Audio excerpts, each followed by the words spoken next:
अस्सलाम वालेकुम। Miscellaneous exercise 9 करने जा रहे हैं जी। मतलब ये एमसीक्यूज कर रहे हैं। तो इसमें यानी कि कंसेप्ट इन्वॉल्व है। क्योंकि फेडरल बोर्ड में यानी कि ये ज़रूरी नहीं है कि आपको ये जो एमसीक्यूज हैं ये आपके चैप्टर के या एक्सरसाइज के एंड पे जो दिए हुए हैं उसमें से आए। ठीक है, तो ये कहीं से भी दे सकते हैं। तो आपका कंसेप्ट जानना ज़रूरी है, इसलिए मैंने थोड़ी सी कोशिश की है कि आपके जो है ना वो कंसेप्ट को बिल्कुल क्लियर किया जाए। सो फर्स्ट एमसीक्यू देखें जी कि ये क्या कह रहा है कि which of the following is polygon. तो पॉलीगॉन के बारे में यानी कि आपको पता होना चाहिए कि पॉलीगॉन किसको कहते हैं। यानी कि polygon is a many sided closed figure which is connected with line segment. ठीक है, लाइन सेगमेंट से कनेक्टेड हो।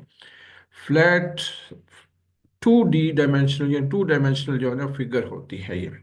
पॉलीगॉन क्या है? मैनी साइडेड, यानी कि इसकी 3 साइड भी हो सकती हैं, जैसे ट्राइंगल है, फिर रेक्टेंगल है। ठीक है, तो यानी पेंटागन है, हेक्सागन है। तो मैनी साइडेड क्लोज फिगर, शर्त यह है कि ये क्लोज फिगर हो, और क्लोज फिगर भी हो ऐसी कि जो लाइन सेगमेंट से कंडक्टेड हो, लाइन सेगमेंट से आपस में जुड़ी हो। और तीसरी बात यह है कि ये 2D शेप होगी। ठीक है, 2 डायमेंशनल। क्लियर जी? यानी कि पॉलीगॉन के बारे में क्लियर हो गया। अब इसमें देखें कि ये कह रहे जी सर्कल। अब सर्कल तो देखें, इसमें कोई भी क्लोज फिगर तो है, लेकिन कोई भी लाइन सेगमेंट इसके अंदर इन्वॉल्व नहीं है। इसलिए ये जो है ना, ये सर्कल तो पॉलीगॉन नहीं है। पिरामिड, पिरामिड जो है ये देखें कि ये एक मैनी साइडेड क्लोज फिगर है। हर साइड भी यानी कि लाइन सेगमेंट भी मौजूद है, लेकिन हम इसको भी पॉलीगॉन नहीं कहेंगे। क्यों? क्योंकि ये 3 डायमेंशनल शेप है। कौन सी है जी? 3 डायमेंशनल शेप है। इसमें भी कोई यानी कि लाइन सेगमेंट तो मौजूद है, लेकिन ये 3 डायमेंशनल है। जबकि मैंने क्या कहा कि पॉलीगॉन जो है वो 2D शेप होती है। इसलिए पिरामिड जो है वो भी पॉलीगॉन नहीं हम कहेंगे इसको। क्वाड्रिलेटरल। अब क्वाड्रिलेटरल एक फ्लैट सिंपल जो है ना वो 2 डायमेंशनल शेप है। क्वाड्रिलेटरल मतलब 4 sided close figure, 4 sided close figure. और देखिए इसमें एक line segment AB BC CD DA, 4 line segment इसके अंदर इन्वॉल्व है जिन्होंने इसको क्लोज किया हुआ है। इसलिए हम इसको कहेंगे जी कि ये एक पॉलीगॉन है। ठीक है, this is a polygon. Sphere भी, अब इसमें जो कोई कर्व मौजूद है, कोई भी लाइन सेगमेंट इसके अंदर मौजूद नहीं है, इसलिए ये भी हम इसको कह सकते हैं कि ये भी जो है वो पॉलीगॉन नहीं है।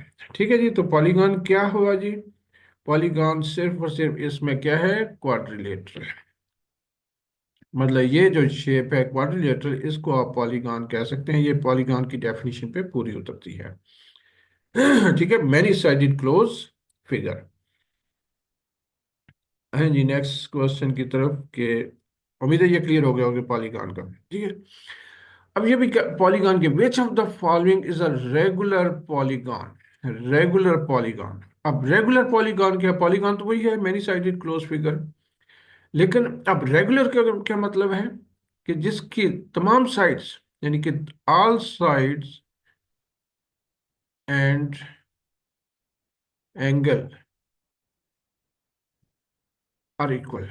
ठीक है, क्या हूं? जिसकी तमाम साइड और एंगल जो है वो आपस में इक्वल हो, उसके उसको हम रेगुलर पॉलीगॉन कहते हैं। मतलब जैसे हम ट्राइंगल में कहें तो वो इक्विलेटरल ट्राइंगल है। इक्विलेटरल ट्राइंगल कौन सी होती है? जिसमें यानी कि तमाम 3 साइड होती हैं, तो थ्री साइड जो है वो उसमें इक्वल होती हैं, और 3 के 3 एंगल आपस में इक्वल भी होते हैं, यानी कि 60 60 60। ठीक है, यानी कि शर्त ये है कि रेगुलर के लिए शर्त ये है कि उसकी तमाम sides, all sides and angles are equal, and angles are equal. Okay, चलिए देखते हैं इसमें कौन सी है रेगुलर पॉलीगॉन। अब देखिए इसकी तमाम साइड है तो ये पॉलीगॉन, क्योंकि मैनी साइडेड क्लोज फिगर है, लेकिन इसकी साइड की लेंथ डिफरेंट है। अब ये देखिए 1 और ये 2 जो है डिफरेंट लेंथ की है, इसलिए ये तो पॉलीगॉन, रेगुलर पॉलीगॉन नहीं है। पॉलीगॉन तो है लेकिन रेगुलर नहीं है। रम्बस इज अ पॉलीगॉन, लेकिन अब इसकी सारी साइड्स इक्वल हैं, सारी साइड इक्वल है, लेकिन इसके जो एंगल फॉर्म हो रहे हैं ना, यानी कि ये एंगल और ये एंगल तो आपस में इक्वल हो सकते हैं, ये और ये आपस में इक्वल हो सकते हैं, लेकिन तमाम एंगल इक्वल नहीं है आपस में। ठीक है, तमाम, यानी कि अपोजिट पेयर तो इसके इक्वल है, लेकिन आप तमाम फोर के फोर एंगल आपस में इक्वल नहीं है। अब इसकी साइड देखें, ये साइड और ये साइड इसकी डिफरेंट है। आल्दो के इसके तमाम एंगल इक्वल है आपस में 90 90 90 90, लेकिन साइड्स आर डिफरेंट, लेंथ और विड्थ आर डिफरेंट। ठीक है, तो स्केयर को देखें जी कि स्केयर के यानी कि हर साइड अगर मैं कहूँ जी कि ये 3 सेंटीमीटर है, तो ये भी 3 सेंटीमीटर है, ये साइड भी 3 सेंटीमीटर है, ये साइड भी 3 सेंटीमीटर है, और इसका हर एंगल 90 डिग्री का है, हर एंगल 90 डिग्री है, ये भी 90 डिग्री, ये भी 90 डिग्री। तो यानी कि तमाम एंगल्स और तमाम साइड्स आपस में इक्वल हैं। जैसे ये एक रेगुलर पॉलीगॉन है, square is a regular polygon, four sided figure है। ठीक है, फोर साइडेड फिगर, तो square is a regular polygon. Okay जी। तो नेक्स्ट देखें जी, कह रहे जी टू ट्राइंगल्स आर सिमिलर। अब कब ट्राइंगल, आपने ये लफ्ज तो सुने होंगे, यानी कि इक्वल जो है, सिमिलर ट्राइंगल्स या कॉन्ग्रुएंट ट्राइंगल्स, यानी कि अपने थ्योरम वगैरह पढ़े हैं ना। तो अब यहाँ कह रहे हैं जी सिमिलर, तो पहले तो आपको सिमिलर ट्राइंगल का कॉन्सेप्ट क्लियर होना चाहिए। ठीक है, किसका? सिमिलर ट्राइंगल का। अब सिमिलर ट्राइंगल का क्या मतलब है जी कि यहाँ जो एंगल फॉर्म हो रहा है, ये एंगल और ये एंगल आपस में इक्वल है। अगर अगर मैं कहूँ जी कि ये 40 है और ये भी 40 है, ठीक है, यानी कि ये एंगल जो टॉप पे एंगल है, क्रॉसपोंडिंग एंगल है, ये आपस में इक्वल है। क्या है जी? ये आपस में इक्वल है। और इसको मैं अगर कहूँ जी कि ये 70 डिग्री है और ये भी 70 डिग्री है, ठीक है, यानी कि चल 75 कर लेते हैं जी, थोड़ा सा फर्क डाल देते हैं। ठीक है, 75 डिग्री है, ये भी 75 डिग्री है। तो यानी कि अब देखिए ये एंगल जो है आपस में, ये दो लाइनें भी शो करते हैं जी कि ये आपस में ये एंगल इसके इक्वल है। ये 40 है, ये 40 है, ठीक है, ये 75 है, ये 75 है। तो अब ये एंगल कितने का हो गया जी? ये एंगल जो है वो 65 का हो जाएगा। ठीक है, कितना हो जाएगा? 65 का। तो ये एंगल भी 65 का हो जाएगा, यानी कि तीनों एंगल का सम जो है, हमें पता है कि वो 180 होता है। ट्राइंगल के तमाम एंगल का सम जो है वो 180 होता है। तो देखा जी कि इसके यानी कि ये angle equal, although their sides are different, इनकी साइड जो है वो मुख्तलिफ है, ठीक है, लेकिन एंगल इनके इक्वल है। तो ऐसे दो फिगर जिनके एंगल, करस्पॉन्डिंग एंगल आपस में इक्वल हों, उनको हम सिमिलर ट्राइंगल कहते हैं। क्या कहते हैं जी? Similar triangle. अब सिमिलर ट्राइंगल का मतलब क्या होता है कि उनकी साइड्स के बारे में फिर आप क्या कह सकते हैं कि साइड जो है उनकी, जैसे यहाँ देखें, अगर मैं कहूँ जी कि ये 8 सेंटीमीटर है, ये 4 सेंटीमीटर है, ठीक है। जैसे अगर इसको मैं कहूँ जी कि ये 6 सेंटीमीटर है और ये 3 सेंटीमीटर है, तो इनकी साइड्स को जो है कह सकते हैं कि अब 6 को 3 से डिवाइड करें तो 2, 8 को 4 से डिवाइड करें तो 2, यानी कि इनकी जो साइड्स होती हैं वो प्रोपोर्शनल होती हैं, प्रोपोर्शनल होती हैं। प्रोपोर्शनल का मतलब ये है कि इन, ये छोटी साइड को अगर मैं 2 से मल्टीप्लाई करूँ तो इसकी ये साइड आना शुरू हो जाएगी। 3 2 जार 6, ये 4 2 जार 8, मतलब साइड्स आर प्रोपोर्शनल। जब ट्राइंगल सिमिलर होती हैं तो उनकी साइड्स जो है वो प्रोपोर्शनल होती हैं। इसको याद रखना, आगे भी हम कुछ एमसीक्यूज में इस कंसेप्ट को यूज करेंगे। ठीक है, their corresponding sides are proportional. Okay ji.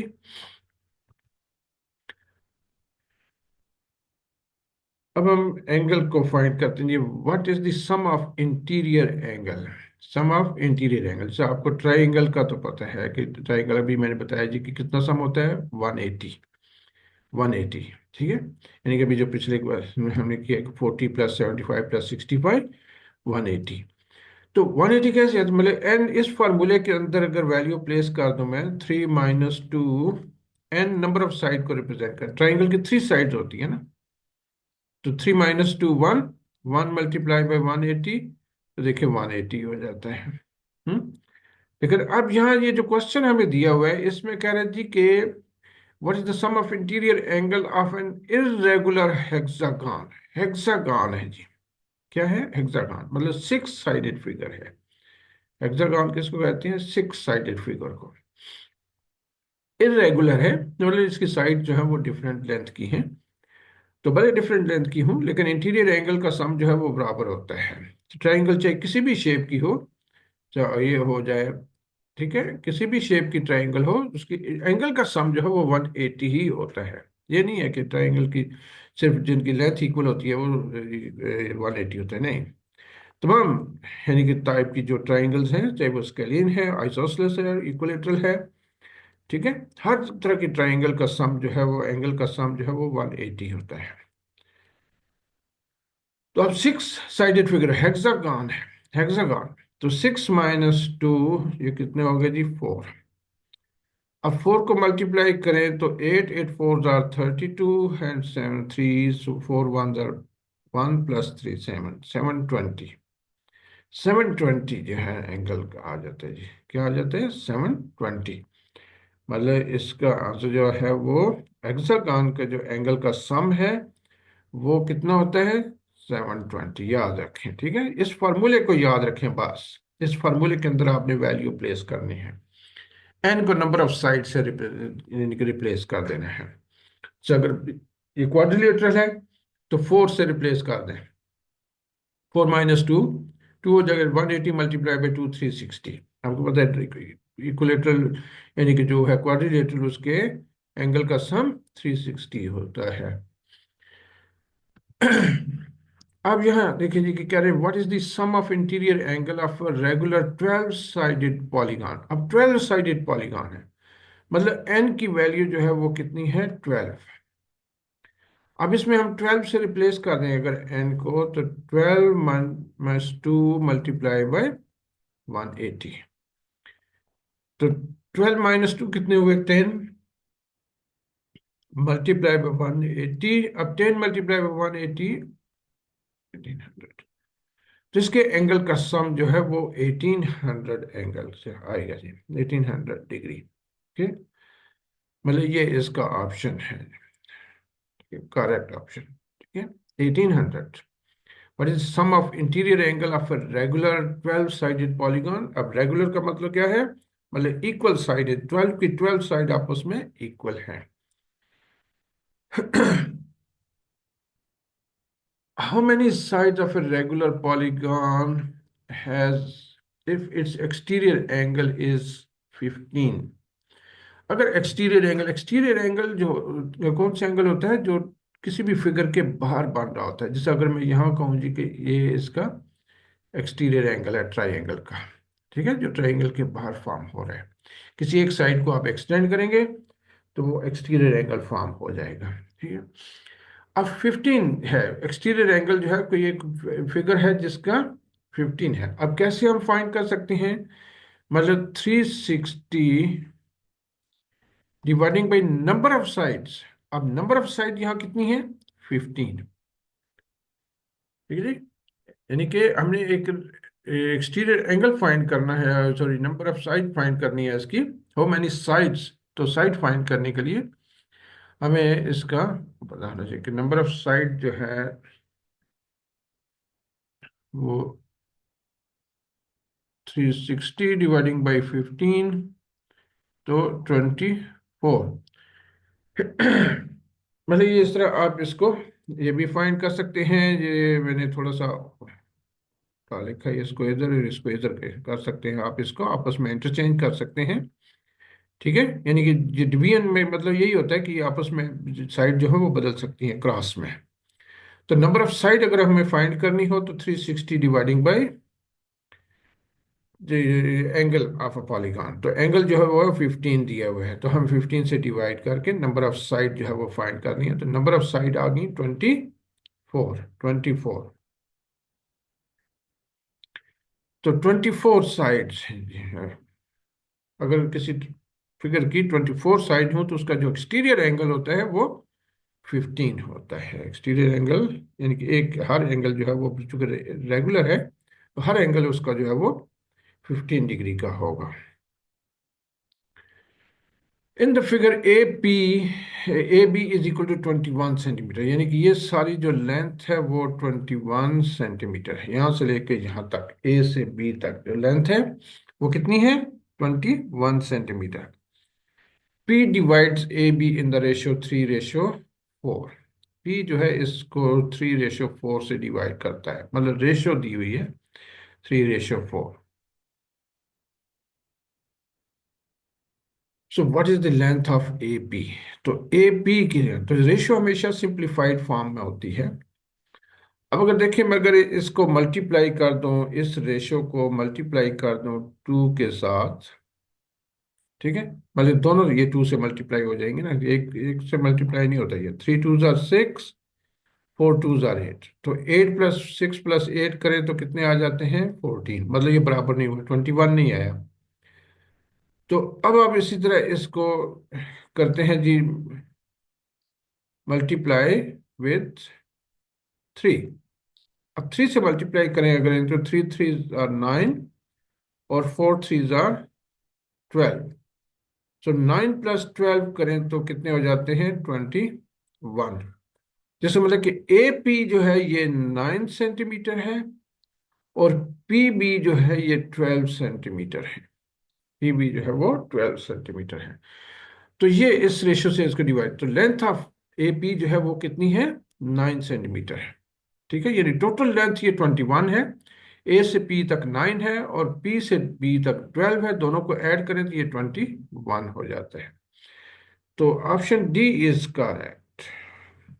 Option D 9 centimetre, यानी कि हमें सिर्फ ए पी की लेंथ बतानी है ना, ए पी की लेंथ बतानी है, तो ए पी की लेंथ जो है वो 9 सेंटीमीटर है।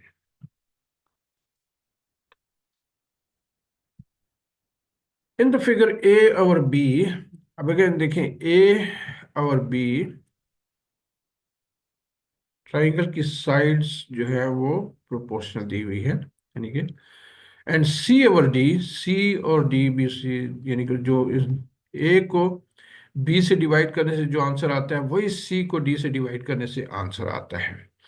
जब ऐसी सूरत हाल हो तो इसका मतलब ये होता है कि ये जो साइड दरमियान में जो इनको कनेक्ट कर रही है ना, ये जो है डी ई, डी ई, ठीक है, तो ये क्या हो जाती है जी? ये पैरेलल हो जाती है थर्ड साइड के, third side of the triangle, third side of the triangle. ठीक है, अगर ये डी इसको डिवाइड कर रहे हैं ए रेशो बी से, ई इसको डिवाइड कर रहे हैं सी रेशो डी से, और ये दोनों रेशो आपस में इक्वल हैं। अगर ये दोनों रेशो आपस में इक्वल हैं तो then D E is parallel to B C. जिन दो साइड को इंटरसेक्ट कर रही होती है वो थर्ड साइड के पैरेलल हो जाती है। जैसे मतलब कि यहाँ जो ऑप्शन करेक्ट है वो D E parallel to B C, ये इसका करेक्ट ऑप्शन है। जो सही जवाब है वो क्या है? D E parallel to B C. Okay, अब आए जी, फिर हमें इसी तरह के क्वेश्चन से वास्ता है जी हमारा, कि ये साइड है ट्रायंगल की ए और सी।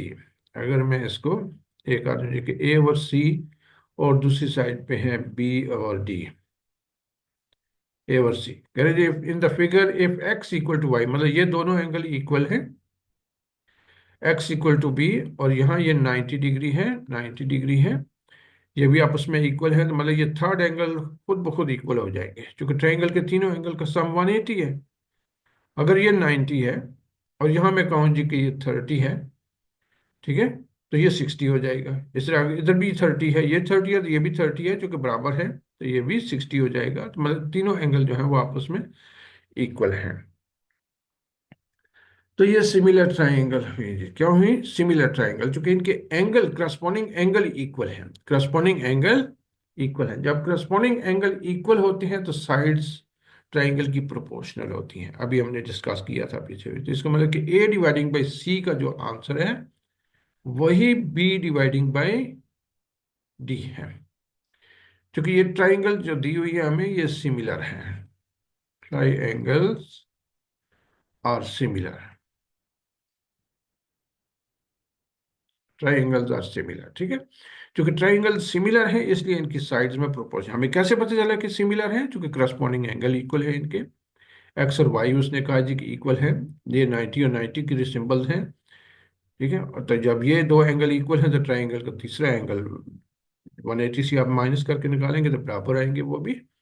तो ट्राइंगल सिमिलर है, जिनकी साइड प्रोपोर्शनल होगी। साइड्स क्या होगी?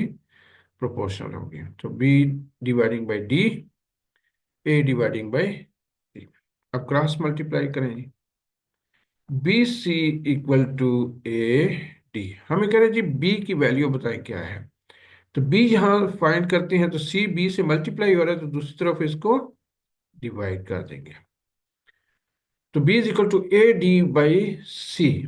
तो देखें बी ऑप्शन जो है इसमें सही आ रहा है, ये बी ऑप्शन जो है a d dividing by c, a d dividing by c, ये इसका जो है ना वो करेक्ट ऑप्शन। अगर इसी तरह की figure at A B C is an equilateral triangle, A B C equilateral triangle है। क्या है जी? इक्विलेटरल ट्राइंगल है, मतलब इसका हर एंगल 60 डिग्री का है। ये भी 60 डिग्री का है, ये भी 60 डिग्री का है, ये भी 60 डिग्री का है। जब ट्राइंगल के तीनों एंगल आपस में इक्वल हों तो फिर क्या होता है जी? साइड भी इक्वल होती हैं। तो वो कह रहे जी कि then A D E is, अब ए डी ई को हो यानी कहते हैं कि किस तरह की फिगर होगी। D E parallel to B C है। जब दो साइड्स पैरेलल होती हैं तो उनके करस्पॉन्डिंग एंगल जो है वो भी आपस में इक्वल होते हैं। हम्म। अब यहाँ करस्पॉन्डिंग एंगल कौन से फॉर्म, मतलब ये साइड जो चूंकि दोनों पैरेलल हैं तो आप इसको कहेंगे ये ट्रांसवर्सल है, जैसे मतलब कि यहाँ भी 60 का एंगल फॉर्म हो रहा है, ये भी 60 का एंगल है, क्योंकि करस्पॉन्डिंग एंगल है ये। तो करस्पॉन्डिंग एंगल्स जो है वो आपस में इक्वल हो गए जी। ठीक, बी सी पैरेलल है। अब इसे कहने का मकसद क्या है कि इसका मतलब ये जो ए डी ई ट्राइंगल बन रही है, जब इसका भी हर एंगल 60 60 60 का है तो समझ कि इसकी भी ये सारी साइड आपस में इक्वल है। जब किसी फिगर की तमाम एंगल्स इक्वल होते हैं तो उसकी तमाम साइड आपस में इक्वल होती हैं। जैसे मतलब कि ये जो है थर्ड, ये डी ऑप्शन जो है इसका ये करेक्ट है, मतलब ये इक्विलेटरल ट्राइंगल है। क्या है? Equilateral triangle. क्लियर? ओके जी। फिर वही फिगर, यानी कि इसी के पीछे पड़ा हुआ है जी कि ये in the figure G H parallel to E F. G H, ये साइड है जी, G H, G H parallel to E F. अभी हमने पढ़ा है जी कि अगर दो साइड्स यानी कि पैरेलल हों, ठीक है, जैसे ये जी एच और ये बी ई एफ पैरेलल हैं, तो इनकी साइड्स में प्रोपोर्शन पाई जाएगी। ठीक है, इनकी साइड्स में प्रोपोर्शन पाई जाएगी। ठीक है, अब यानी कि दो दो ट्राइंगल्स हैं, एक डी जी एच है और एक डी ई एफ है। डी ई एफ दो ट्राइंगल्स आपको नजर आ रही हैं। कहते ए रेशो बी इक्वल टू, अब चूंकि मैंने कहा ना कि ये प्रोपोर्शन, ये जब आपस में पैरेलल है तो मतलब कि यहाँ जो एंगल फॉर्म हो रहा है वही एंगल यहाँ भी है, जो यहाँ एंगल फॉर्म हो रहा है वही एंगल यहाँ भी है, और थर्ड एंगल तो ये खुद बहुत इक्वल है दोनों ट्राइंगल का, मतलब ये सिमिलर ट्राइंगल्स हैं। कौन सी हैं? सिमिलर ट्राइंगल्स हैं दोनों की दोनों। तो जब सिमिलर ट्राइंगल्स हैं तो इनकी साइड्स में प्रोपोर्शन है। तो लिहाजा डी जी, डी जी इसको कह रहा है D G ratio D E. ये डी ई दूसरी साइड है, इस बड़ी ट्राइंगल की साइड है डी ई और छोटी ट्राइंगल की साइड है डी जी, मतलब D G ratio D E. तो यही इसका सही ऑप्शन बन रहा है जी। बाकी तो जो है डी जी और डी एच वो तो आपस में बराबर हैं। ठीक है, क्योंकि ये ट्राइंगल्स हैं, ऐसी है। डी जी और जीई, डी जी और जीई, ये जीई इस ट्राइंगल की साइड नहीं बनती, ट्राइंगल की साइड है डीई, और डीई और ई एफ ये डिफरेंट साइड है। तो मतलब ये फर्स्ट ऑप्शन जो है इसका ये सही ऑप्शन है, ये साइड है ट्राइंगल की, यानी कि डी जी इस छोटी ट्राइंगल की साइड है और डीई बड़ी ट्राइंगल की साइड है। ठीक है, बड़ी ट्राइंगल की साइड है, और ये जो दूसरी है ये डी जी, ये इस ट्राइंगल की साइड है। तो साइड्स, जो ट्राइंगल की साइड्स हैं वो प्रोपोर्शनल होती हैं। अब ये ए इस ट्राइंगल की साइड है और बी इस बड़ी ट्राइंगल की साइड है, तो साइड्स आर प्रोपोर्शनल। ओके।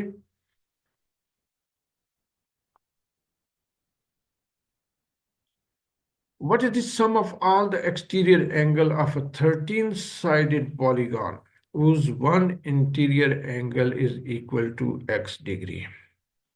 अब याद रखें कि चाहे x डिग्री हो या y डिग्री हो, कुछ भी हो, ट्राइंगल का इंटीरियर एंगल जो मर्जी हो, लेकिन जो इसकी एक्सटीरियर एंगल का सम है ना, सम ऑफ ऑल एक्सटीरियर एंगल का सम जो है ना, वो हमेशा 360 होता है। The sum of the exterior angle of any polygon is 360 degree. 360 degree किसी किस्म की भी पॉलीगॉन है, उसके जो एक्सटीरियर एंगल का सम है वो हमेशा 360 होगा, याद रखें। ठीक है, पहले भी डिस्कस कर चुके हैं हम इस चीज को। तो B option is correct. Which polygon, again polygon के बारे में पूछ रहे जी हमसे। अब तो पॉलीगॉन तो आपको क्लियर हो चुकी होगी। Which polygon has both its interior and exterior angles are same? कौन सी ऐसी हो सकती है पॉलीगॉन जिसके एक्सटीरियर और इंटीरियर एंगल जो है वो आपस में बराबर हो? हमें क्वाड्रिलेटरल के बारे में पता है कि उसके इंटीरियर एंगल का सम 360 होता है। ठीक है, क्वाड्रिलेटरल, और उसके एक्सटीरियर एंगल का सम भी 360 होता है। अभी हमने एक्सटीरियर एंगल का सम का क्या कहा है, वो 360 होते हैं। एक्सटीरियर एंगल का सम 360 होता है। और क्वाड्रिलेटरल एक ऐसी फिगर होती है जिसके इंटीरियर एंगल का सम भी 360 होता है, फोर साइडेड फिगर। लेकिन अब यहाँ देखें कि अगर मैं इसकी इस साइड को एक्सटेंड कर दूं तो यहाँ भी एंगल फॉर्म होगा जिसको हम एक्सटीरियर एंगल कहेंगे, और ये इंटीरियर एंगल है, ये भी 90 है। 90 प्लस 90, एक लाइन के ऊपर एंगल का सम 180 होता है, इसलिए मैंने बाहर भी 90 लिख दिया। चूंकि अंदर वाले एंगल का तो पता है मुझे ये 90 है, चूंकि स्केयर है, स्केयर का हर एंगल जो है वो 90 का होता है। जिस साइड को एक्सटेंड कर दी तो 90 का एंगल हो गया। मतलब एक्सटीरियर एंगल और इंटीरियर एंगल दोनों सेम है जी, एक ही मेजरमेंट के हैं दोनों के। ठीक है, तो ऑप्शन सी जो है ये इसका करेक्ट ऑप्शन सी।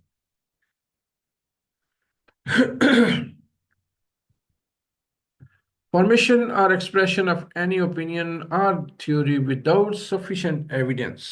Without sufficient evidence के कह रहे जी for proof is known as, आप कहते हैं जी कि ये बताएं कि ये क्या होगा। Without sufficient evidence for proof is known as axiom। नहीं, axiom के लिए तो हमें proof चाहिए। कंजेक्चर, यस, कंजेक्चर एक ऐसे यानी कि ओपिनियन है, एक्सप्रेशन है जिसको इनकम्प्लीट एविडेंस पे हम जो है वो मान लेते हैं, इनकम्प्लीट एविडेंस। ठीक है, विदाउट सफिशिएंट एविडेंस। तो ये जो है इसका यानी कि इस बेस पे होता है, यानी कि अकॉर्डिंग डेफिनेशन ऑफ कंजेक्चर ये पूरा उतरता है उसके ऊपर। क्योंकि कंजेक्चर भी ऐसी स्टेटमेंट, ऐसी एक्सप्रेशन होती है जिसको हम इनकम्प्लीट एविडेंस पे जो है वो मान लेते हैं। ठीक है, जबकि ये कोरोलरी भी नहीं है, थ्योरम भी नहीं है। ठीक है, थ्योरम तो आपको पता है, थ्योरम जब हम प्रूव करते हैं तो उसमें फैक्ट्स और फिगर को देख के करते हैं।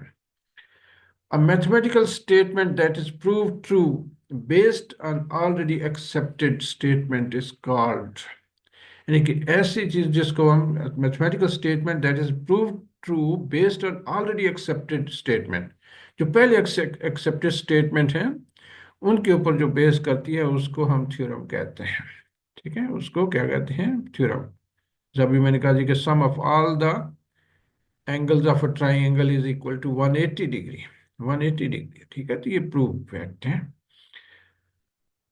और इसी तरह जब ट्राइंगल की यानी सॉरी जब टू लाइन आपस में इंटरसेक्ट करती हैं तो ऑपोजिट एंगल जो है वो इक्वल होते हैं मेजरमेंट में। तो मतलब ये एक्सेप्टेड चीजें हैं जिनको हम प्रूव कर सकते हैं विद ट्रू बेस्ड। ठीक है, यानी कि और इनको रेफरेंस दे के मुख्तलिफ हम प्रूव कर सकते हैं कि ये सही है। तो ये थ्योरम हो गया जी इसका। ठीक है, answer. Two solids with equal ratio of corresponding linear measure are similar, are congruent, have different areas, have same volumes. अब two solids हैं of equal ratios with equal ratios corresponding, मतलब उनकी sides proportional है। Equal ratio का मतलब है कि उनकी sides प्रोपोर्शनल है। तो साइड जब प्रोपोर्शनल है तो फिर इसका मतलब है कि ये क्या है, सिमिलर है, सिमिलर, ठीक है। तो corresponding linear measures are similar, ठीक है। तो टू सॉलिड्स जो हैं वो इस तरह के हैं। ठीक हो गया जी। मेरे ख्याल है एक मैंने एमसीक्यू छोड़ दिया जिसका इस तरह का था, जिसमें एक्सियम होता है, आंसर आता है, जो बीच में मैंने कुछ छोड़ा है। ये 17 है और 16 है, 16 का जो आंसर होगा वो एक्सियम होगा, ठीक है। तो ये थे जी एमसीक्यूज इस चैप्टर के, मतलब चैप्टर 9 के। तो उम्मीद है जी कि आप लोगों को समझ आए होंगे, ठीक है। तो इनको और भी इससे रिलेटेड जो कंसेप्ट हैं उनको अपने बेहतर करें, ठीक है। कंसेप्ट जितने आपके क्लियर होंगे उतने ही आपका पेपर इंशाल्लाह अच्छा होगा जी। ओके, मेरी तरफ से जी अल्लाह हाफिज़, दुआ में याद रखिएगा।